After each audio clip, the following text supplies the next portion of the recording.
কোন ভোট ডাকাত, কোন কুচক্রী যদি ভোট দখল করতে চায় তাদেরকে ঘোষণা দিলেন, তোমার মায়ের কাছে, তোমার বোনের কাছে, তোমার সন্তানের কাছ থেকে বিদায় নিয়ে আসো।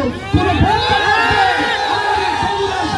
স্থান দেওয়া হবে না, বরং এখানে আরো কোটি কোটি টাকা ভর্তুকি দিয়ে যাতে তারা বিদেশে গিয়ে আত্মমর্যাদা ফিরে পায়।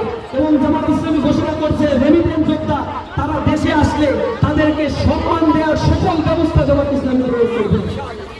সুতরাং আমরা বলতে চাই, বাংলাদেশকে যদি দুর্নীতিমুক্ত আর চাঁদাবাজ মুক্ত করতে চান তাহলে ইনসাফের প্রতি, দাঁড়িপাল্লার পক্ষে আপনারা আছেন তো?